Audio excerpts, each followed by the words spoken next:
नमस्कार।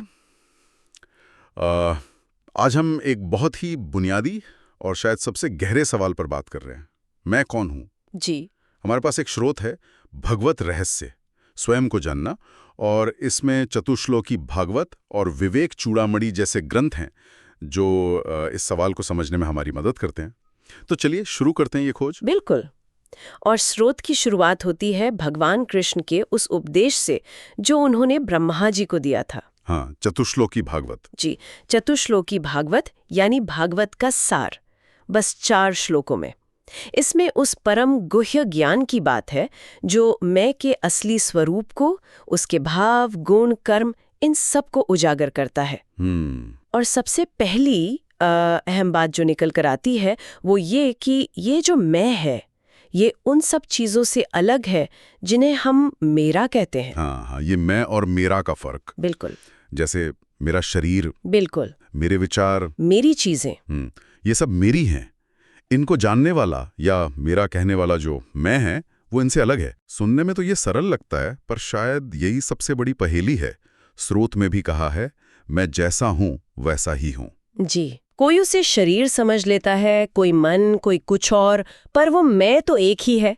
जैसे वो उदाहरण दिया है ना, एक ही व्यक्ति को कोई बेटा कहता है, कोई पति, कोई दोस्त, कोई दुश्मन भी समझ सकता है। हाँ, पर वो इंसान तो वही रहता है। बिल्कुल। तस्वीर एक है, देखने वाले अलग अलग चश्मे से देख रहे हैं। और यही चीज मैं की यूनिवर्सैलिटी को दिखाती है। स्रोत याद दिलाता है कि जिसे शैव शिव कहते हैं, अच्छा। हाँ, वेदांती ब्रह्म कहते हैं, बौद्ध शून्य या बुद्ध कहते हैं, न्यायिक कर्ता मानते हैं, जैन अरहंत, मीमांसक कर्म, ये सब अलग अलग नाम हैं। जी, ये सब अनजाने में उसी एक आत्म तत्व, उसी मैं की बात कर रहे हैं। नाम अलग है, रास्ते अलग हो सकते हैं, पर मंजिल एक ही है। वाह। वो परम सत्य जिसे हम ईश्वर, अल्लाह, गॉड, राम, रहीम, कितने ही नामों से जानते हैं, ये सब उसी एक मैं के ही अलग अलग नाम और रूप है। तो इसका मतलब ये हुआ कि ये मैं की खोज जो है ये किसी एक मजहब या फलसफे तक ही नहीं है।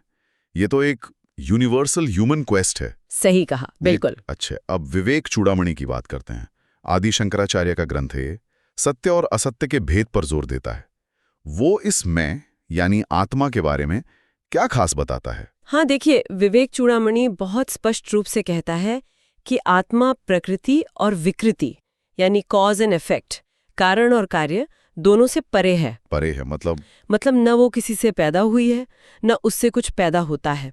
अगर वो पैदा होती तो उसका अंत भी होता है ना, फिर वो अनंत या अविनाशी कैसे हुई? हाँ, ये बात तो सही है। वो तो शुद्ध बोध है, प्योर कॉन्शियसनेस, विशुद्ध चेतना स्वरूप है।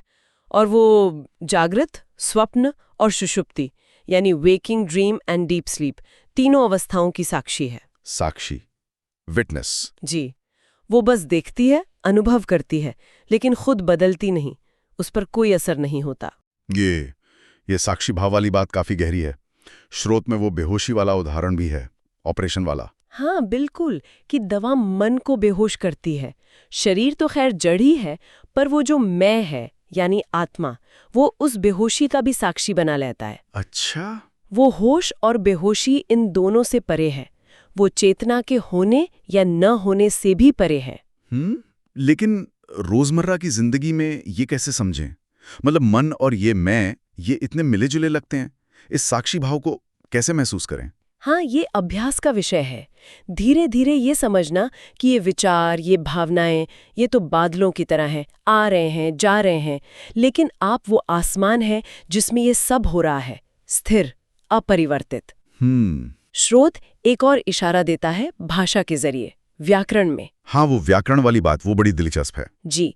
व्याकरण में मैं यानी अहम को उत्तम पुरुष कहा गया है, फर्स्ट पर्सन। उत्तम पुरुष। हाँ, और स्रोत कहता है कि ये सिर्फ व्याकरण की बात नहीं है। अच्छा। शरीर जो नाशवान है वो अधम हो सकता है, पर उसके अंदर जो मैं बैठा है वो तो उत्तम पुरुष है। वाह।